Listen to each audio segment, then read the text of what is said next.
د جمعې مبارکه ورځ ده. زموږ او ستاسې د نن مجلس د فقر او د غنا موضوع ده. الله جل شانه چې انسان پیدا کړی دی، د انسان سره په دنیا کې مختلف حالات دي: صحت او مرض، فقر او غنا، ځواني او زړتیا، عزت او ذلت. د دې مختلفو حالاتو سره به انسان په ژوند کې مخ کیږي. انسان که به دنیا آمد، در اینمی حیات مختصری دنیا به یک حالت انسان نمیمانه، بلکه انسان در اینمی زندگی خود همراه حالات مختلفه مواجه میشه. لقد خلقنا الانسان فی کبد. انسان زندگی خود در مشقات بسر میکنه، در حالات مختلفه، گاهی صحت، گاهی بیماری، گاهی فقر، گاهی غنا، گاهی عزت، گاهی ذلت، گاهی جوانی، گاهی پیری، گاهی یک حالت، گاهی دیگر حالت. در اینمی حالات یک حالت به انسان که می فقر است، غربت است، مسکنت است، احتیاج است. اینمی موضوع فقر موضوع زمانه ما و شما نیست که در اینمی زمانه ما و شما فقر پیدا شد، فقر موجود شد و در متن ما و شما فقر آمد. نه، ای از ابتدای بنی آدم که به دنیا آمد، اینمی فقر همراه زندگی انسان مربوط بود، موجود بود.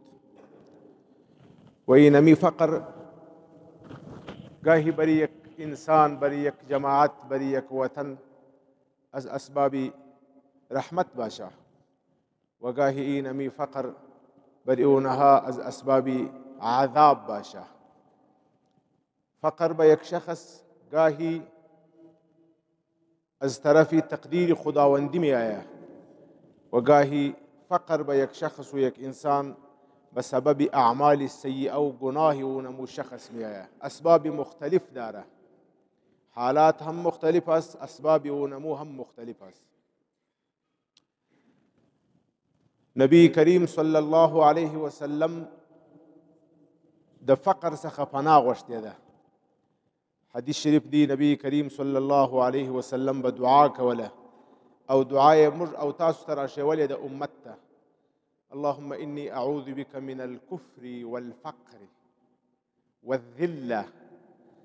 نبی کریم صلی الله علیه و سلم به پناه غوښتل: یا الله د کفر مو وساتي، یا رب د فقر مو وساتي. د دې څه معلومه شوله چې فقر دا د انسان په زندگی کې داسې یو حالت دی چې کله کله انسان د ډېر لوی خطر سره مخ کوي، د ډېر لوی مشکل سره انسان مخ کوي. یو حدیث مقدس کې راځي، نبی کریم صلی الله علیه وسلم فرمایي: کاد الفقر ان یکون کفرا. کیدای شي کله کله فقر دا د یو انسان لپاره د کفر سبب او ذریعه وګرځي. بعضې خلک داسې وي چې کله فقیر سي، ناداره سي، د فقر او غربت په وخت کې د خولې څخه داسې کلمات وځي چې د هغه کلماتو په وجه باندې ایمان د لاسه ورکړي. بسیار مردم است که به سبب فقر به کفر میرسه، کفریات میگویه.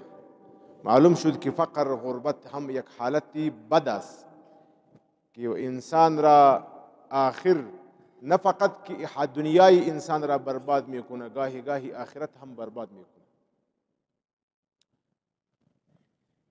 و به اینمی سبب رسول کریم صلی الله علیه و سلم از فقر پناه خواسته: اللهم انی اعوذ بک من الکفر والفقر. پس از کفر دوم چیز فقر است. یا الله ما از فقر پناه میخواهیم. ولی اینمی فقر چرا میآید؟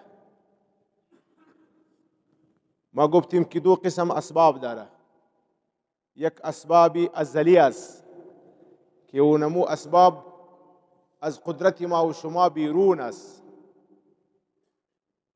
در تقدیر بری ما و شما اگر فقر نوشته بود، او یک سبب ازلی است. ما و شما اونمو فقر را به غنا تبدیل نمیتوانیم. و در حدیث شریف است که الله جل شانه فرموده: ان من عبادی لمن یصلح له الا الفقر ولو اغنیته لافسدت علیه دینه. الله جل شانه وایي زما بعضې بندګان دي د هغو لپاره فقر بهتره دی. زما بعضې بندګان دي د هغو لپاره فقر بهتر دی. که مالدار سي دین یې خرابېږي. بعضې مردمي طرز کې به سبب غنا برباد میشه. ولو بسط الله الرزق لعباده لبغوا في الارض. بعضې خلک داسې دي که یې رزق پراخ سي بیا فساد کوي. لکه مخکې چې مې وویله بعضې خلک داسې دي که مسکین سي کفر کوي. بعضې خلک بیا داسې دي که مالداره سي فساد کوي. دا ازلي فیصلې دي و الله جل شانه ته معلومې دي.